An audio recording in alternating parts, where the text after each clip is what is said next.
people of the great planet Earth. It's Frankie here. Yes, I'm back at Marine Park, but not in the dark this time. This time I'm in the lights.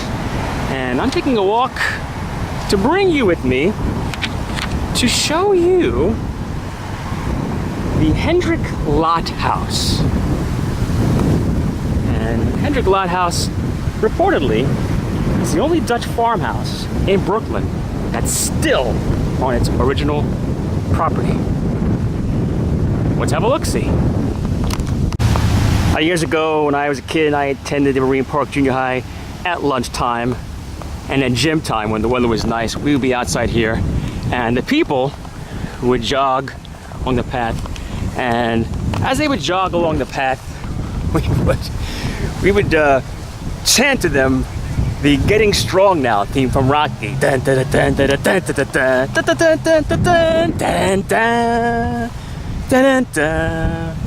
We were kind of mocking them, but most people, you know, they played along, gave us a thumbs up.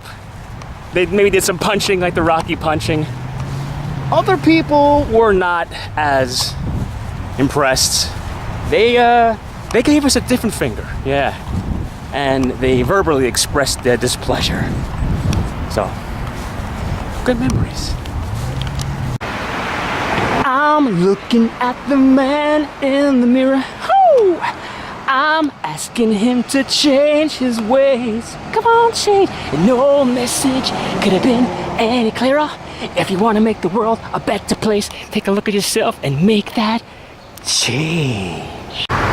The Lott House is located, it's not actually right by the park, it's a few blocks away. It's at 1940 East 36th Street between Fillmore and Avenue S.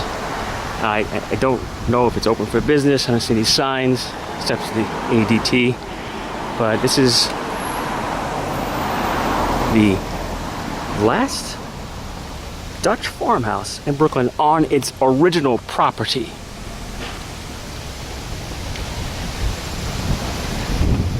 Take a look over here. I don't see any signs for opening up the museum. Allegedly it's a museum now. I see the signpost up ahead. Who are we? Here we go. Friends of the Lott House.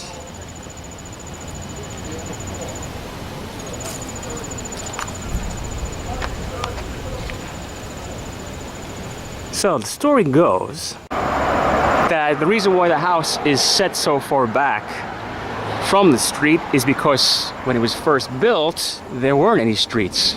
Roads? There are no roads. There wasn't any street grid, so that's why it's situated as such. Now, it was originally built in 1720 by Johannes Lott, but it was not this size. In fact, the original home was only had 6-foot high ceilings and one tiny bedroom. So it wasn't as stately when it was first built as it is now. And then allegedly in 1800, his grandson Hendrik built this larger house with arched dormer windows, if I can pronounce that correctly, and closets, white plank wood floors, and it just incorporated the original home. As the legend goes. I'll take a walk around the corner to get a different angle.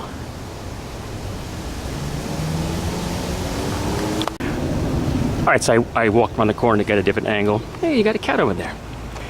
So, as the story goes, the Lotts were major landowners in southern Brooklyn, and, well, unfortunately, they were slave owners. They owned about 35 slaves. Yes, you don't always hear about that in the North, but Northerners did also own slaves, unfortunately. However, it is reported that they did free those slaves about 20 years before slavery was abolished.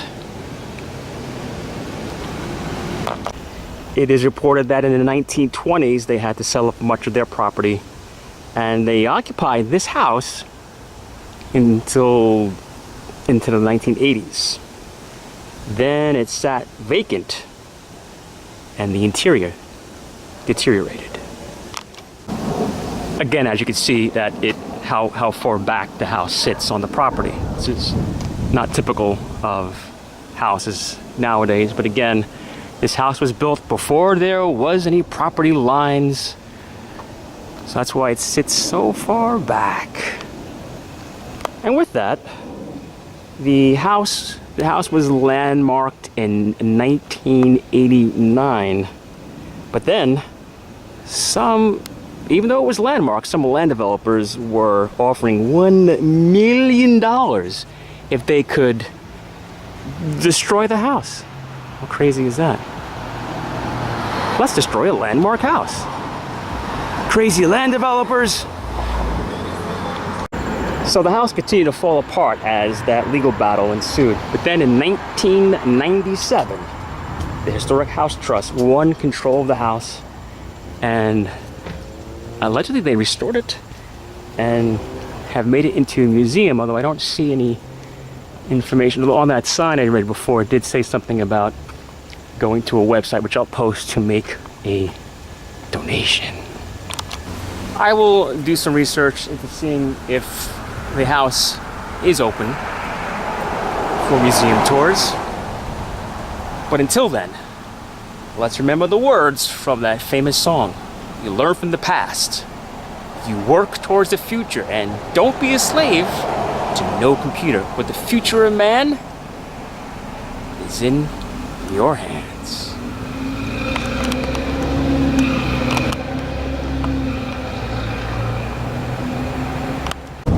So, thanks for taking a stroll with me today over to the Lott House.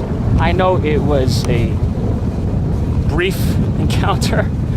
I had hoped to be able to get in to the museum and show you around, and I didn't see any signs of life. Up, down, all around. There's no signs of life. Yes, this is planet Earth. I'll check it for the future. And speaking of the future, I will see you in the future. And yes, your future starts right now.